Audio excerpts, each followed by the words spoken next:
हर मसीह के लिए आज का ये मैसेज देखना बहुत ही ज़रूरी है, क्योंकि हो सकता है आप लगातार चर्च जा रहे हैं, आप वहाँ पर बाइबल पढ़ रहे हैं, आप बाइबल की आयतों को सोशल मीडिया पर पोस्ट भी कर रहे हैं, आप वर्शिप भी कर रहे हैं, आप मिनिस्ट्री में भी हैं, लेकिन फिर भी आप अंदर ही अंदर परमेश्वर से लगातार दूर जा रहे हैं।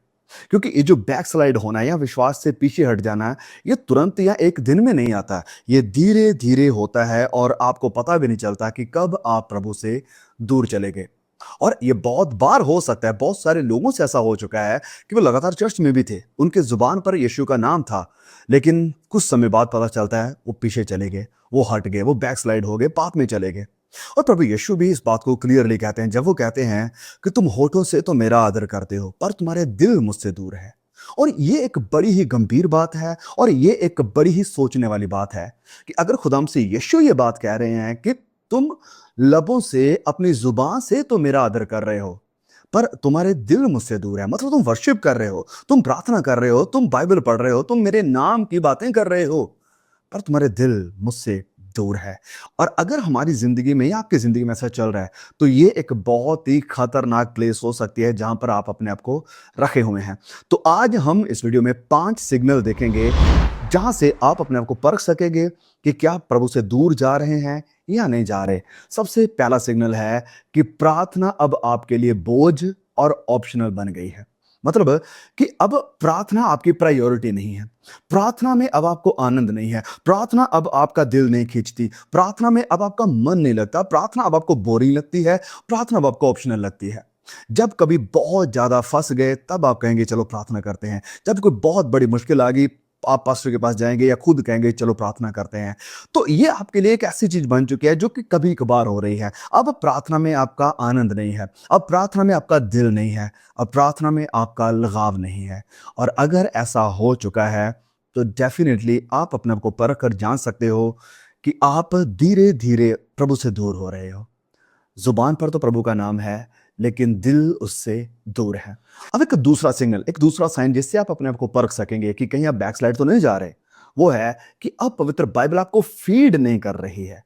अब ध्यान से सुनें, पवित्र बाइबल कोई मिस्टिकल बुक नहीं है कि ये कोई जादुई किताब है, आप इसे पढ़ेंगे तो कुछ ना कुछ हो जाएगा। डेफ़िनेटली बहुत कुछ होता है जब आप इसको पढ़ते हैं, पर ये सिर्फ़ इसलिए नहीं है कि अगर आप इसको अपने पिल्लो के नीचे रखेंगे तो शैतान आपके पास नहीं आएगा। नहीं, ये कोई ऐसी मिस्टिकल जादुई किताब नहीं है। ये खुदा का कलाम है, प्रभु का वचन है, प्रभु का लव लेटर है, ऐसी चीज़ है जो वो चाहता है कि आप रोज़ पढ़ें। अगर आप प्रभु के बारे में जानना चाहते हैं, प्रभु के दिल के बारे में जानना चाहते हैं, प्रभु की इच्छा के बारे में जानना चाहते हैं, प्रभु आपकी ज़िंदगी से क्या चाहता है, ये देखना चाहते हैं, जानना चाहते हैं, तो वो चाहता है आप बाइबल को पढ़ो। और पवित्र बाइबल सिर्फ जानकारी के लिए नहीं कि आपको नॉलेज इकट्ठा करना है, नहीं। पवित्र बाइबल उस खुदा को जानने के लिए है जिसने आपसे इतना प्यार किया है कि अपना इकलौता आपके लिए दे दिया ताकि आप बचाए जाएं। तो उस पिता के बारे में, उस खुदा के बारे में और उस उद्धारकर्ता के बारे में जानना है। और दूसरा, अपने आप को जांचना है। ये वचन सिर्फ हमें तसल्ली देने के लिए और सिर्फ हमें जानकारी देने के लिए नहीं है, ये हमारे हृदय को ट्रांसफॉर्म करने के लिए है, मेरी और आपकी जिंदगियों को बदल देने के लिए है। तो जब ये वचन आपको बोरिंग लगने लग जाए, जब ये वचन आपको, आपकी आत्मा को खिलाना बंद कर दे, तो हम एक खतरनाक जगह पर पहुंच चुके हैं। क्योंकि पवित्र वचन ये हमारी रूह की खुराक है, ये हमारी आत्मा का खाना है, भोजन है। और ये भोजन अगर आपको पसंद नहीं आ रहा है, ये भोजन अगर आपको फीड नहीं कर पा रहा है, तो हो सकता है आप होठों से तो प्रभु का नाम ले रहे हैं, लेकिन आपका दिल उससे दूर है। आप 10 मिनट, 20 मिनट वचन को नहीं पढ़ सकते, लेकिन घंटों आप सोशल मीडिया पर बर्बाद कर सकते हैं। यहाँ से पता चलता है कि आपका दिल कहाँ पर है, आपका हृदय कहाँ पर है। तीसरी बात, यह तीसरा सिग्नल जिससे आप अपने आप को जांच पाएंगे कि आप विश्वास में हो या नहीं। और वो तीसरा सिग्नल बड़ा ही महत्वपूर्ण है कि जब कन्विक्शन खत्म हो जाए और समझौता आपके लिए एक आम चीज बन जाए। कन्विक्शन खत्म हो जाना मतलब कि अब आपको कोई बात, कोई वचन, कोई प्रचार है, कोई मसीह का भजन भी आपको कायल नहीं कर रहा है। आप लगातार प्रचार सुन रहे हो, लगातार खुदा के वचन को जान रहे हो, बाइबल भी पढ़ रहे हो, लेकिन वो आपके दिल तक उतर नहीं रहा है। आपको कन्विक्ट ही नहीं हो रहा है कि आप गलत थे। आपको कन्विक्शन ही नहीं आ रही कि आपने कोई पाप किया, उससे पश्चाताप करने की जरूरत है। ये कन्विक्शन खत्म हो चुका है। और दूसरा, आप अब समझौते में आ गए हैं। मतलब आपने धीरे-धीरे समझौता करना शुरू कर दिया छोटी-छोटी चीज़ों में, और वो छोटी-छोटी जो चीज़ें हैं, वो छोटे-छोटे समझौते हैं, आपको एक बड़ी तबाही की तरफ, एक बड़े गुनाह की तरफ लीड करेंगे। तो मैं यहाँ पर मेरे भाई, मेरी बहन आपको कहना चाहता हूँ कि ये जो कन्विक्शन है, यानी पवित्र आत्मा का मुझे और आपको कायल करना, निरुत्तर करना, ये कोई पनिशमेंट नहीं है कि जब परमेश्वर का वचन आपको अंदर से तोड़ रहा है कि आपने पाप किया है, आपने गलती करी है, आपने अपराध किया है, तो ये कोई पनिशमेंट नहीं है, ये परमेश्वर की आशीष है, और ये पवित्र आत्मा का आपके साथ होने का एक प्रमाण है कि पवित्र आत्मा अभी भी आपके हृदय में काम कर रहा है, आपको पवित्र बनाने की बातें कर रहा है। और अगर ये कन्विक्शन ही खत्म हो गया, तो यस, आप बहुत खतरनाक जगह पर पहुंच चुके हैं। सबसे खतरनाक चीज पाप नहीं है, हालांकि पाप तो है, लेकिन सबसे खतरनाक चीज ये है कि जब आप पाप में कंफर्टेबल होना शुरू हो जाते हैं, जब पाप आपको पाप ही नहीं लगता, जब पाप आपको परेशान ही नहीं करता, जब पाप में आपको आनंद मिलता है, तो ये सबसे ज्यादा खतरनाक चीज है। मतलब कि कन्विक्शन खत्म हो चुका है, आपने बहुत प्रचार सुन लिया, आपको लगातार कहा जा रहा है, लेकिन आपको कुछ फर्क नहीं पड़ रहा है। आप प्रभु जानते हैं, प्रभु देखते हैं, वो मेरे दिल को जानते हैं। हाँ, वो आपके दिल को जानते हैं कि आपका दिल उससे दूर जा चुका है। हाँ, वो आपके दिल को जानते हैं कि आपके दिल में क्या चल रहा है। सो बहुत जरूरी है कि आप पवित्र आत्मा की उस आवाज के प्रति हमेशा सेंसिटिव रहें, हमेशा सेंसिटिव रहें, और कभी भी ऐसा ना हो कि आपके अंदर से कन्विक्शन खत्म हो चुका है और समझौते ने एक आम जगह को बना लिया है। तो पांचवी बात, या पांचवा साइन कि आप प्रभु से दूर जा रहे हैं, वो है कि आपके पास रिलीजन तो है, लेकिन प्रभु की उपस्थिति नहीं है।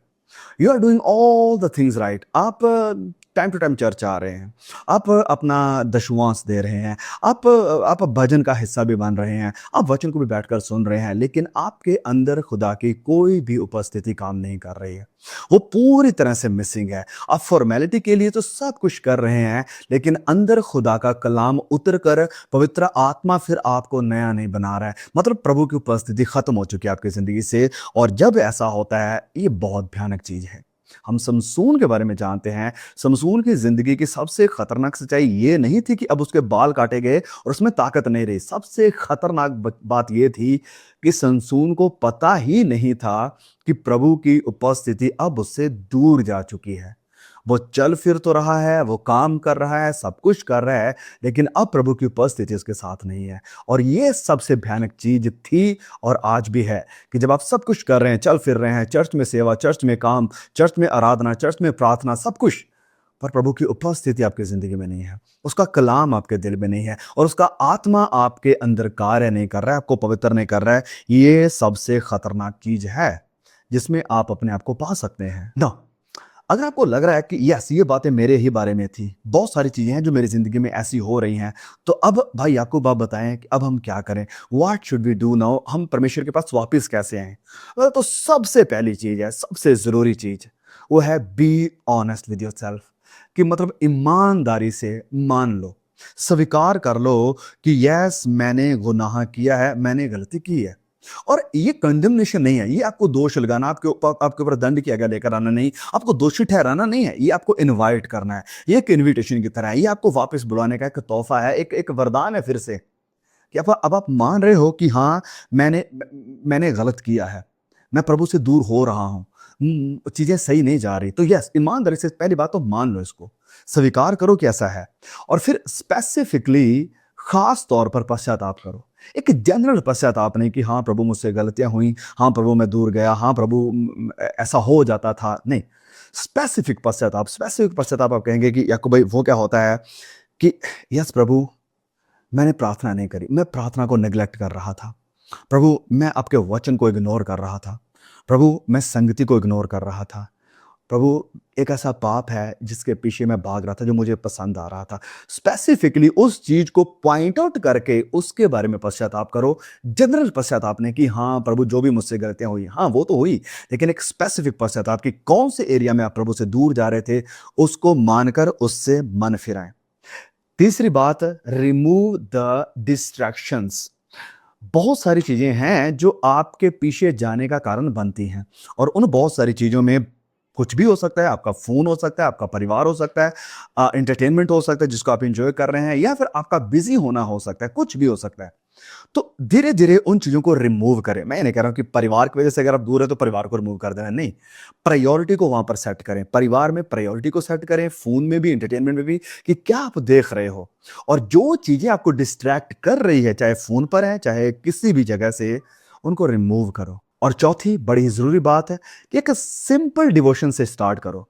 मैं नहीं कह रहा हूँ कि 40 दिन के उपवास में बैठ जाओ, काम-धाम छोड़ दो, सब कुछ को बंद कर दो। अगर पॉसिबिलिटी है कि आप कर सकते हैं, तो डेफ़िनिटली जाओ उसकी तरफ। लेकिन अगर पॉसिबिलिटी नहीं है, काम है, जॉब है, परिवार है, सब कुछ है, तो आप एक सिंपल डिवोशन से शुरू करो। तकरीबन शुरू करो कि जब जहाँ 5 मिनट प्रार्थना कर रहे थे, 2 मिनट प्रार्थना कर रहे थे, शुरुआत करें कि 15-20 से आधा घंटा प्रार्थना करना शुरू करें। आधा घंटा आप वचन के साथ बैठना शुरू करें। धीरे-धीरे छोटे-छोटे स्टेप्स को उठाएँ और कंसिस्टेंसी बनाकर रखें। ये नहीं कि भैया आज पूरा दिन प्रार्थना कर ली, अब आगे आने वाले सप्ताह में कुछ भी नहीं। नहीं, चाहे कदम छोटे हों, पर वो कदम लगातार हों। चाहे आप आधा घंटा ही प्रार्थना करें, पर ये आपकी ज़िंदगी का एक लाइफ़स्टाइल बनना चाहिए। चाहे बाइबल का सिर्फ़ एक अध्याय ही क्यों ना पढ़ें, पर ये पक्का आपकी ज़िंदगी का एक लाइफ़स्टाइल हो जाना चाहिए। इस प्रकार से मैं कह रहा हूँ कि छोटे-छोटे डिवोशन से शुरुआत कर सकते हैं आप। और 5वीं बड़ी ज़रूरी बात है कि कम्युनिटी में, फ़ेलोशिप में वापस आ जाओ। जब मैं कह रहा हूँ फ़ेलोशिप में वापस आ जाओ, तो मैं ये नहीं कह रहा हूँ कि किसी बहुत बड़ी चर्च को जॉइन कर लो, जहाँ पर पास्टर आपसे दूर है और आप पास्टर से दूर हैं। नहीं, एक संगति, एक फ़ेलोशिप, ऐसे लोग जो प्रभु से प्यार करते हैं, ऐसे लोग जो आपको प्रभु की तरफ, आगे की तरफ धकेलना चाहते हैं, ऐसे लोग जो आपकी पवित्रता की फ़िक्र करते हैं, ऐसे लोग जो आपकी आत्मा की ज़्यादा फ़िक्र करते हैं, ना कि इस चीज़ की कि संसार में, शरीर में रहते हुए आपके पास क्या है और क्या नहीं है। ऐसे लोगों के पास वापस आ जाओ जो वचन को प्यार करने वाले हैं। ऐसे लोगों के पास वापस आ जाओ जो प्रार्थना में समय व्यतीत करते हैं। ऐसी संगति में वापस आ जाओ जिनके अंदर प्रभु के प्रति और उसके लोगों के प्रति प्यार है। संगति का हिस्सा ज़रूर बने, क्योंकि जो आइसोलेशन है, अकेला हो जाना है, this is a dangerous thing. ये बहुत खतरनाक है। जब आप अपने आप को अकेला कर देते हैं, तो शैतान का अटैक आपके ऊपर बड़ा ईज़ी हो जाता है, बड़ा आसान हो जाता है। कोई भी आपको इन्फ्लुएंस कर सकता है। लेकिन जब आप संगति में हैं, फेलोशिप में हैं, तो आप एक सुरक्षित जगह पर हैं, जहाँ पर आपके पास सपोर्ट है, फिजिकल सपोर्ट है, प्रेयर सपोर्ट है और आस-पास के भाइयों की तसल्ली की सपोर्ट है, जो आपकी मदद करेंगे, आपके साथ खड़े होंगे और जहाँ पर आप मिलकर प्रभु के नाम को ऊँचा कर सकते हैं। सो मेरे भाई, मेरी बहन, अगर आपको लग रहा है कि आप ड्रिफ्ट हो गए थे, तो मैं आपको ये भी बताना चाहता हूँ कि प्रभु आपसे निराश नहीं है। प्रभु आपसे दूर नहीं चले गए, वो जगह छोड़कर नहीं भागे, वो अभी भी वही खड़े हैं। बस आपका इंतज़ार कर रहे हैं कि कब मेरा बेटा, कब मेरी बेटी वापस मेरे पास आएगी। मैं कह रहा हूँ सिर्फ चर्च के पास नहीं, प्रभु के पास वापस आना। और प्रभु के पास वापस आने के लिए प्रभु ये नहीं चाहता, ये नहीं मांगता कि अब आपको परफेक्ट होकर ही आना होगा, परफेक्ट होकर ही आप मेरे पास आ पाओगे। आप आओ उसके पास, वो आपको बदलेगा, वो आपको नई दिशा देगा, वो आपको पवित्र करेगा, वो आपके गुनाहों से आपको धोकर शुद्ध करेगा। एक आत्मा देगा आपको, जो आत्मा आपकी मदद करेगा सैंक्टिफिकेशन के लिए, पवित्रीकरण के लिए। तो यस, मैं कह रहा हूं पवित्र होने के लिए आपको परफेक्ट होने की जरूरत नहीं है, बस एक फैसला करने की जरूरत है। और क्या आप वो फैसला करेंगे आज? और अगर आप प्रभु के पास वापस आने को तैयार हो, पिता के घर में वापस आने को तैयार हो, तो आज कमेंट में नीचे लिखें, अब्बा पिता, मैं आपके पास वापिस आ रहा हूँ। मैं आपके पास वापिस आ रहा हूँ। प्लीज़ इस मैसेज को और भी ऐसे भाई-बहनों के साथ ज़रूर शेयर करें, जो आपको लग रहा है पीछे जा रहे हैं, जो आपको लग रहा है ठंडे हो रहे हैं, जो आपको लगता है ड्रिफ्ट हो रहे हैं, उनको ये मैसेज ज़रूर मदद करेगा। God bless you all and I will see you all again. Amen. Praise the Lord.